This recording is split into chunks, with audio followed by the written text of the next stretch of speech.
করে করবে, ব্রেসেস লাগাতে কত টাকা লাগে, কত দিন সময় লাগে, কি কি খাওয়া বারণ থাকে, দাঁতের মাঝখানে গ্যাপ থাকলে সেটা কি ঠিক হয়? তোমাদের এই সব প্রশ্নের উত্তর দেব আজকের ভিডিওতে, তাই এই ভিডিওটা শেষ অবধি দেখো। আজকে আমি তোমাদের সবার সাথে শেয়ার করব আমার ব্রেসেস জার্নি, আর তার সাথে সাথে উত্তর দেব তোমাদের প্রশ্নের। ভিডিওটা শুরু হওয়ার আগে বলে দিই, আমি যা যা এই ভিডিওটাতে শেয়ার করব সবই আমি আমার এক্সপিরিয়েন্স থেকে বলবো। আমার এক্সপিরিয়েন্স আরো একজনের এক্সপিরিয়েন্স কিন্তু আলাদা হতেই পারে, বাট ব্রেসেস এর প্রসেস কিন্তু 70 to 80% সেম। তো চলো এবার তোমাদের সঙ্গে শেয়ার করি আমার ব্রেসেস জার্নি। আমি যখন ছোট ছিলাম তখন আমার দাঁত পড়ার আগেই দাঁত উঠে গিয়েছিল উপর থেকে, আর তারপরে কিছুটা আমার দোষেই বলতে পারো যে আমি আমার জিভ দিয়ে দাঁতটাকে বারবার বাইরের দিকে ঠেলতাম, এই জন্য আমার দাঁতটা উঁচুর সাথে সাথে একটু ত্রিকোণ আকৃতি হয়ে গেছিল। আমি যখন তোমাদের সঙ্গে আমার জার্নিটা শেয়ার করব তখন আমি পিকচার্স গুলোও স্ক্রিনে দিয়ে দেবো যাতে তোমাদের বুঝতে আরো সুবিধা হয়। বাবা মা জানতেন যে দাঁত যদি বড় হয় সেটা কিন্তু ছোট করা যায়, তাই বাবা ছোটবেলাতেই আমাকে একটা ডেন্টিস্টের কাছে নিয়ে যায়। তো তখন ডক্টরটা আমার দাঁতটা নিচু করার জন্য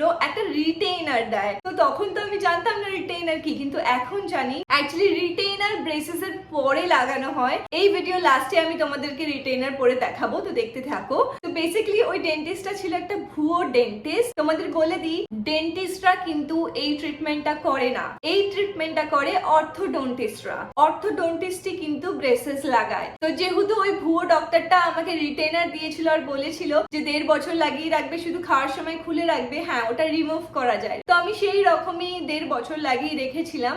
যেহেতু ওটা রিটেইনার ছিল আমার কোনো চেঞ্জেস আসেনি, তারপরে ওটাকে আমি পড়া বন্ধ করে দিই। আর ওর পর থেকে যেহেতু আমার কোনো আইডিয়াই ছিল না, আমি ভেবেছি না আমার তাহলে ব্রেসেস লাগিয়ে কোনো কাজই হবে না, তাই এটা নিয়ে আমি আর এগোইনি। তো তখন ছিল করোনার টাইম, তো আমার ইউটিউব ফিডে অনেকগুলো ব্রেসেস এর ভিডিও এসেছিল। তো তখন জানতে পারলাম যে হ্যাঁ সত্যি ব্রেসেস লাগিয়ে দাঁত নিচু করা যায়। তো যেহেতু তখন আমি চাকরি করতাম, আমি ডিসাইড করি যে না এবার আমি সত্যি ব্রেসেস লাগাবো মানে লাগাবোই। তারপরে বাবা মাকে বললাম, কিছু ভিডিও দেখালাম, সে তো কিছুতেই রাজি হচ্ছিল না। অনেক ভিডিও দেখানোর পরে ফাইনালি বাবা মাকে রাজি করতে পারি। তো ডক্টরের কাছে যাওয়ার আগেও আমি কিছু রিসার্চ করি যে আমাদের নোহারিতে কোনো ডক্টর আছে কি নেই। তো আমি একটা কাকুর থ্রু থেকে রেফারেল পাই, ডক্টর সুমন ব্যানার্জি। তো doctor Suman Banerjee again is not a orthodontist, he is a dentist and a surgeon, he is not a orthodontist, but ওনার ক্লিনিকে অর্থোডন্টিস্টরা আসে। আমি আমার অর্থোডন্টিস্টের নামটা কোনোভাবেই মনে করতে পারছি না, I am extremely sorry for that. আমি ডক্টর সুমন ব্যানার্জির অ্যাড্রেস নাম্বার দুটোই ডেসক্রিপশনে আর স্ক্রিনে মেনশন করে দেবো, যাতে তোমরা যোগাযোগ করতে পারো কেউ যদি কল্যাণী, নৈহাটি বা আশেপাশে থাকো। আমি তো যখন ব্রেসেস লাগিয়েছিলাম অনেকে নবদ্বীপ, কৃষ্ণনগর থেকে ওনার কাছে ব্রেসেস লাগাতে এসেছিল। তো যখন আমি প্রথমবার ডক্টরের কাছে যাই, ডক্টরকে আমি আমার পুরো ব্যাপারটা খুলে বলি। তো ডক্টর আমার দাঁতের মেজারমেন্ট নেয় আর তারপরে আমাকে একটা এক্সরে লিখে দেয় যেটা ম্যান্ডেট, আর দাঁতের প্লেসিং দেখতে ওই এক্সরেটা করা হয়। তারপরে আমি এক্সরেটা করিয়ে সেকেন্ড বার আবার যাই ডক্টরের কাছে। তখন ডক্টর দেখে যে আমার দাঁতের প্লেসিং গুলো কি, দাঁতে কি কি প্রবলেম আছে। তো আমার দাঁতে ডেফিনেটলি উঁচু হওয়ার কারণে অনেকটাই ওভারওয়েট ছিল, তো অনেকটাই কাজ করার ছিল। তো ডক্টর বললো যেহেতু আমার দাঁতে স্পেস নেই, অনেক ক্রাউডিং রয়েছে, সেটা কি আমার যেমন আক্কেল দাঁত রয়েছে উপরে দুটো নিচে দুটো, তো আমাদের দাঁতটা যে নিচু হবে তার কোনো স্পেস নেই, তার জন্য আমাকে দুটো এক্সট্রাকশন শুধু ওপর থেকে করতে হবে, নিচ থেকে নয়। অনেকের তো হয় যে নিচ থেকেও করতে হয়, বাট ফরচুনেটলি আমার সেটা করতে হয়নি, শুধু ওপরেরটাই করতে হয়েছিল। তো ডক্টর বললো তুমি রাজি কিনা, তো আমি বললাম হ্যাঁ আমি রাজি। তারপরে ডক্টর আমাকে টাইমলাইন দেয় যে মেবি এটা 1 থেকে 1.5 বছর লাগে, তোমার 1 থেকে 1.5 বছরের মধ্যে ডেফিনেটলি হয়ে যাবে। আমার দাঁতের পিকচার নেয়, তারপরে দাঁতে একটা মোল্ড বসিয়ে তার একটা স্ট্রাকচার নেয় যাতে ওরা পরে কম্পেয়ার করতে পারে যে কেমন দাঁত ছিল আর ওটা প্রসেসটা কিভাবে এগোচ্ছে। তারপরে ডক্টর আমাকে বলে নেক্সট দিন আসতে, সেদিনকে অর্থোডন্টিস্ট আসবে, তারপরে আমরা পুরো প্রসেসটা স্টার্ট করব।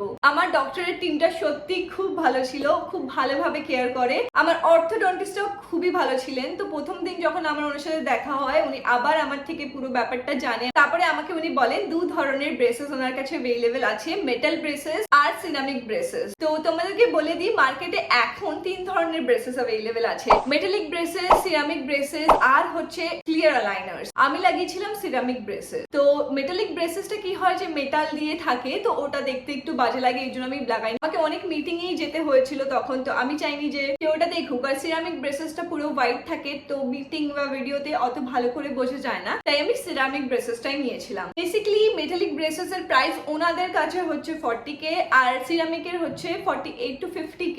আর ওনাদের কাছে ক্লিয়ার অ্যালাইনার্স ছিল না, কিন্তু তোমরা টুথসিতে দেখতে পারো ক্লিয়ার অ্যালাইনার্স, বা অন্যান্য ক্লিনিকেও দেখতে পারো। সেটার প্রাইস তো 1 লাখ টু 1.5 লাখ চলেই আসে। এবার তোমাদের অনেক কোয়েশ্চেন থাকবে এর কমে কি হয় না দিদি? দেখো নিশ্চয়ই হয়, ক্লিনিক টু ক্লিনিক ডিফার করে, ডক্টর টু ডক্টর ডিফার করে। আমার ডক্টরের চার্জ এত ছিল তার মানে তোমার ডক্টরের চার্জও সেটা হবে, একদমই কিন্তু এরকম নয়। আমি শুনেছি অনেকে তো 20K 30K তেও মেটাল ব্রেসেস পেয়ে যায়, ইভেন কিন্তু সরকারি হসপিটালেও এই ট্রিটমেন্টটা হয়, বাট আমি প্রেফার করব কোনো প্রাইভেট ডক্টর থেকে করালেই বেস্ট হবে। আর তোমাদের সাজেস্ট করব ডক্টর চুজ করার আগে অ্যাটলিস্ট 2-3 জন ডক্টরের কাছে যাবে, সবার থেকে ব্যাপারটা বুঝবে, আর যে ডক্টরকে তুমি বেশি ট্রাস্ট করবে তার কাছ থেকে এই ট্রিটমেন্টটা করাবে। এবার তোমাদের একটা কোয়েশ্চেনের আনসার করি। অনেকেই আমাকে কোয়েশ্চেনটা করেছে যে দিদি কারা লাগাতে পারবে, ছোটরা লাগাতে পারবে কিনা, বড়রা লাগাতে পারবে কিনা। দেখো আমি যখন লাগিয়েছিলাম আমার বয়স ছিল 24, আর আমি দেখেছি মানুষকে 30s-এও লাগাতে, তো এটার কোনো এজ কনস্ট্রেন্ট নেই। লাইক ইন্ডিয়াতে এখনো কিন্তু কমন হয়নি ব্যাপারটা, কিন্তু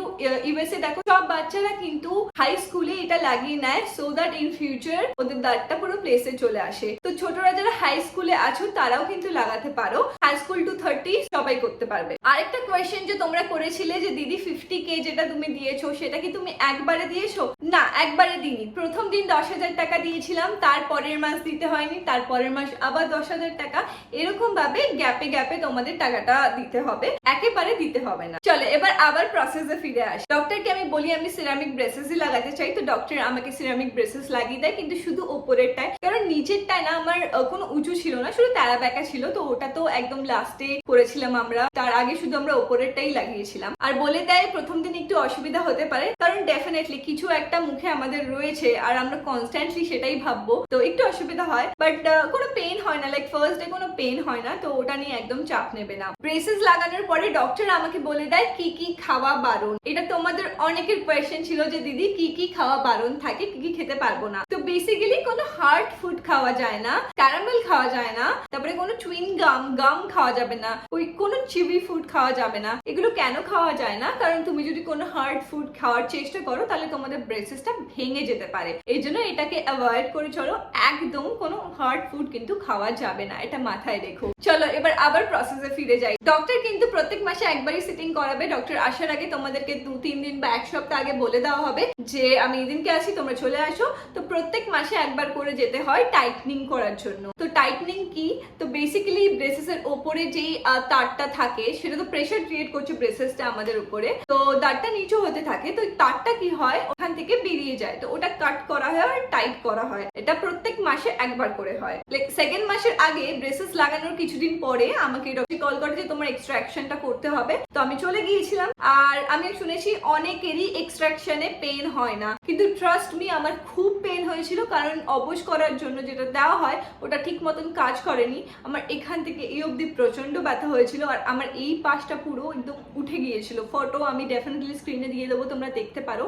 আমার খুব পেন হয়েছিল যে আমি কাঁদছিলাম লিটারালি। অনেকের হয় না, আমার হয়েছিল। যেমন আমার সেকেন্ড এক্সট্রাকশনে তো একদম পেন হয়নি, আমি হাসছিলাম লিটারালি। ফার্স্ট এক্সট্রাকশনের সময় আমার অনেক পেন হয়েছিল। অনেকেই কোয়েশ্চেন করেছো এক্সট্রাকশনটা কি ম্যান্ডেট? দেখো আগেও বললাম তোমাদের দাঁতে যদি স্পেস থাকে তাহলে এক্সট্রাকশনটা নাও করাতে হতে পারে, কিন্তু আমার দাঁতে কোনো স্পেস ছিল না, তো আমাকে এক্সট্রাকশনটা করাতেই হয়েছিল। এক্সট্রাকশনটা করার পরে প্রথম দিন তো শুধু লিকুইড ফুডই খেতে হয় আর অনেক অনেক আইসক্রিম খেতে হয়, এটাই একটা স্বস্তির জিনিস। কিন্তু একটা কাঁচা দাঁত যে তুলেছে তার জন্য একটু উইকও ফিল হয়, আমার তো জ্বরও চলে এসেছিল। সবার ক্ষেত্রে এটা হয় না, পার্সন টু পার্সন ভ্যারি করে। তো একদম ভয় পাবে না, পেন ডেফিনেটলি হয় এই প্রসেসটায়, বাট সেটা বেয়ার করা যায়, এমন নয় যে খুবই পেন হচ্ছে, তো ডোন্ট ওয়ারি অ্যাবাউট দ্যাট। তোমরা কিছু কিছু জন প্রশ্ন করেছো দিদি এত বছর কেন লাগে, 1.5 বছর 2 বছর কেন লাগে? কেন লাগে বাবু? কারণ তো বেসিক্যালি যখন ডক্টর আমাদের দাঁতটা তোলে তখন আমাদের একটা গ্যাপ হয়, ওই স্পেসটা পেয়ে আস্তে আস্তে আমাদের দাঁতটা নিচু হয়।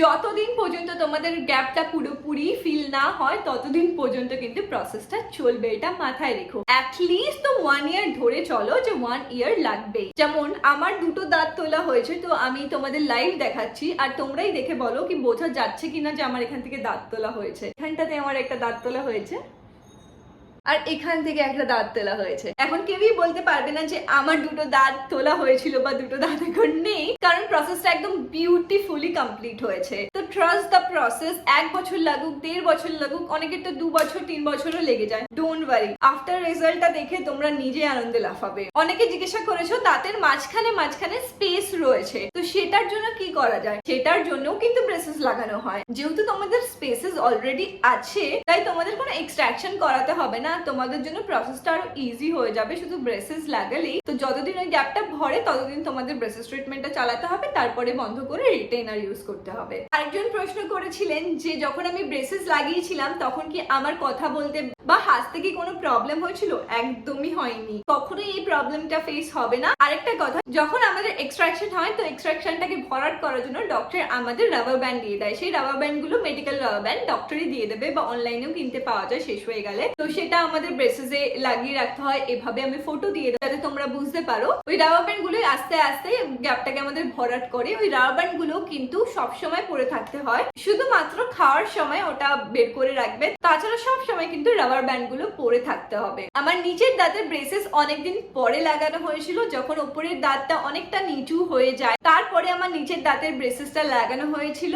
নিচের দাঁতের ব্রেসেস লাগানোর পরেও আমাকে বড় রাবার ব্যান্ড গুলো দেওয়া হয়, ওভারবাইটটা কারেক্ট করা যায়। তো এভাবেই আমাদের প্রসেস চলতে থাকে যতদিন না পর্যন্ত আমাদের দাঁতটা নিচু হচ্ছে, গ্যাপটা ভরাট হচ্ছে আর ওভারবাইটটা কারেক্ট হচ্ছে। তো এটা আজকে লাস্ট কোয়েশ্চেন। একজন বলেছেন সে ব্রেসেস ট্রিটমেন্টটা করিয়েছেন কিন্তু এখন তার দাঁত আবার আগের স্পেসে চলে আসে। তো আমাদের দাঁত না অ্যাকচুয়ালি একটা স্প্রিং এর মতো। আচ্ছা তুমি এটা ভাবো, আমাদের দাঁতটা উঁচু ছিল সেটা নিচু হয়ে গেল, একটা প্রেসারে নিচু হয়েছে। যখন আমরা ব্রেসেসটা রিমুভ করি তখন প্রেসারটা চলে যায় আর আবার দাঁতটা আগের স্পেসে আসতে শুরু করে। তো এর জন্য ডক্টররা কিন্তু আমাদেরকে রিটেইনার দেয়। আমার ডক্টর তো আমাকে বলেছেন সারা জীবন রিটেইনার রাতে পরে ঘুমোতে। তো আমি কিন্তু আমার রিটেইনার লাস্ট 1 ইয়ার ধরে রাতে পরে ঘুমোই। তাহলে কিন্তু ভেবো না যে 1-2 বছরেই সবকিছু সুন্দর হয়ে যাবে। এটা কিন্তু সারা জীবন তোমাকে পরে ঘুমোতে হবে রাতে। আর এটা ম্যান্ডেট, না হলে তোমাদের দাঁত আবার আগের স্পেসে চলে আসবে। তো চলো এবার তোমাদেরকে আমি ঝটাফট করে রিটেইনারটা পরে দেখাই। আমার রিটেইনার তো আমি এই টিফিন বক্সটাতে রেখে দিই। আমার কাছে দুটো রিটেইনারই আছে, দুটোই আমি পরে দেখাবো। তো এটা আমার নিচের দাঁতের জন্য। এটা দেখো, এটা একটা মেটাল রিটেইনার। আই হোপ তোমরা দেখতে পাচ্ছ, এটা একটা মেটাল রিটেইনার। আর দুটোই আমার দাঁতের, সবার দাঁতের জন্য আলাদা আলাদা হয়, মাপ নিয়ে বানাতে হয়। এটা ক্লিয়ার রিটেইনার।